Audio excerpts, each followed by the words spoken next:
अस्सलाम वालेकुम, आप देख रहे हैं हुर्रियत न्यूज़। मैं हूं मिनहाज मोसवी। आज हमारे साथ शरीक गुफ्तगू हैं जमात इस्लामी के मरकज़ी रहनुमा लियाकत बलोच साहब। इनसे बात करेंगे मुल्क की सियासी सूरत हाल के हवाले से। अस्सलाम वालेकुम। वालेकुम सलाम।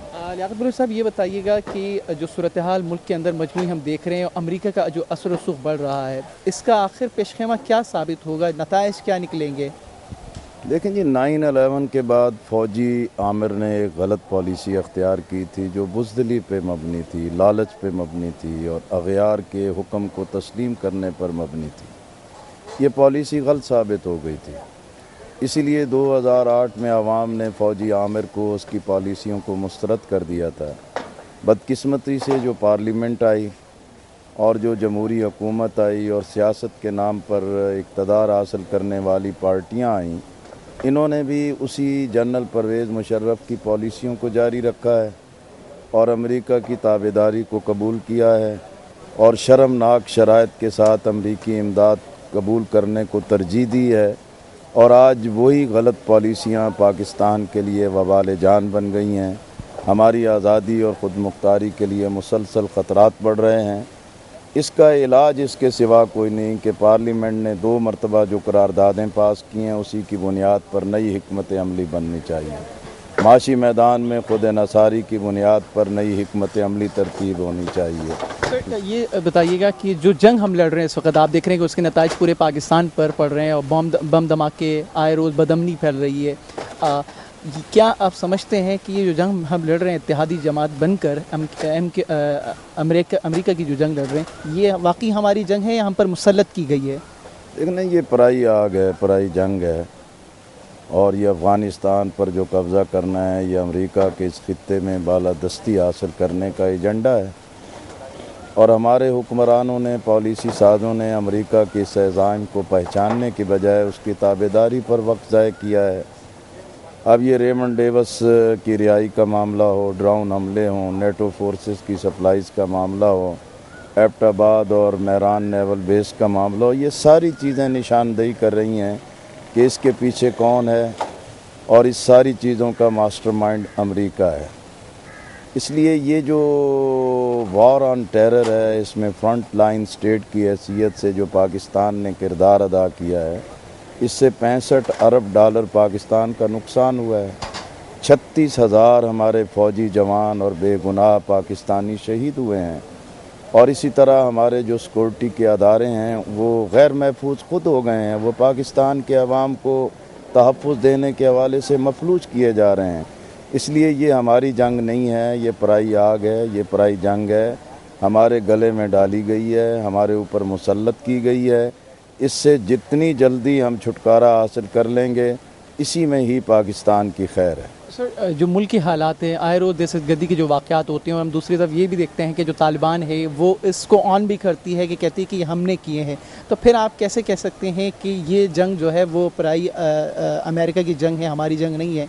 लेकिन ना जी, आज तक ये तो नहीं पता चल सका कि भाई ये जो तस्लीम करते हैं ये कौन लोग हैं और इनकी जो मीडिया एडवाइस है ये कहाँ से जारी होती है और कौन इन चीज़ों को ओन करता है। इसलिए ये सारी चीज़ें एक मुहिम्मा है और इसका मास्टरमाइंड कहीं जो बैठा हुआ है वो सारी चीज़ों को प्ले करता है, अरेंज करता है, मैनेज करता है और पाकिस्तान के अवाम को इसमें उलझा दिया गया है कि मस्जिद है, मुल्ला है, मदरसा है, तालिब है और इसी उलझाव के अंदर हम मौजूद हैं। दहशतगर्दी कोई तालिब करता है, कोई मुल्ला करता है, कोई सेकुलर करता है, वो इंसानियत और मुसलमान दुश्मन है, उसके इस वाक़या की तो हर कोई मज़म्मत करता है। लेकिन ये जो मास्टर माइंड पीछे बैठकर ये प्रोग्राम तरतीब दे रहा है, हकीकत में पूरी कौम उनके चेहरों को पहचाने और उन पॉलिसियों को तब्दील करने के लिए पूरी कौम को मुत्तहिद होना चाहिए। जमात इस्लामी ने इसीलिए गो अमेरिका गो तहरीक चलाई है और पूरी कौम को बरवक्त आगाह किया है। और हमें इस बात की खुशी है कि पाकिस्तान के अवाम की अक्सरियत अमरीकी ग़ुलामी को कबूल करने के लिए तैयार नहीं और यही अवामी जज्बा बिल आखिर अपनी मंजिल ज़रूर पाएगा। इस बात की आप हिमायत करते हैं कि जो कबायली इलाकों के अंदर ऑपरेशन हो रहा है और जिनके ख़िलाफ़ हो रहा है, शिद्दत पसंदी और बढ़ रही है इससे, तो क्या ये ज़रूरी है कि یہ جو شدت پسند ہے یا طالبان جن کو ہم کہتے ہیں ان سے مذاکرات ہونے چاہیے تاکہ ان کو بھی قومی دائرے میں لایا جائے؟ دیکھیں جی کہ بھی فاٹا میں جتنا بھی فوجی آپریشن ہوا ہے قبائلی علاقوں کے عوام نے کہیں اپنی بغاوت کا اعلان نہیں کیا. اسی طرح بلوچستان میں جو فوجی آپریشن ہو رہا ہے ایک خاص طبقہ یقینی طور پر بغاوت کے راستے پر ہے، لیکن بلوچستان کی اکثریت آج بھی فیڈریشن کے دائرے میں رہ کے مسائل حل کرنے کے لیے تیار ہے. اس لیے وقت اور حالات نے ثابت کیا ہے یہ طاقت کی زبان، طاقت کا استعمال، فوجی آپریشن مسائل کا حل نہیں ہے. اپنے عوام کے ساتھ سیاسی بنیادوں پر سیاسی مسائل کا ڈائلاگ کے ذریعے حل تلاش کرنا چاہیے. آپ نے جیسے کہ مظاہروں کی ضرورت ہے، مظاہرے آپ کریں گے، عوام کو موبلائز کریں گے، لیکن کیونکہ آپ کی اکثریت، آپ بھی پارلیمنٹ میں آپ کی جماعت کی بھی وہاں اہمیت ہے، سینٹ کے اندر بھی آپ کے نمائندے ہیں، تو سینٹ اور پارلیمنٹ کے اندر جو ہے آپ نے قبائلی علاقوں میں جو آپریشن ہو رہا ہے، جو بلوچستان کے اندر جو ہو رہا ہے، اور ہم دیکھتے ہیں کہ پارا چنار کے اندر بھی یہ خبریں مل رہی ہیں کہ وہاں پہ بھی جو ہے گروپ بندی ہو رہی ہے، تو اس کو روکنے کے لیے پارلیمنٹ اور سینٹ کے اندر آپ نے کیا اقدام اٹھایا ہے؟ جی پارلیمنٹ اور سینٹ میں تو آواز ہی اٹھ سکتی ہے نا جی، وہاں آواز اٹھائی جا رہی ہے، بار بار اٹھائی جا رہی ہے، احتجاج بھی کیا جا رہا ہے، اور اسی طرح پوری قومی سطح پر بھی یہ مسلسل احتجاج جاری ہے.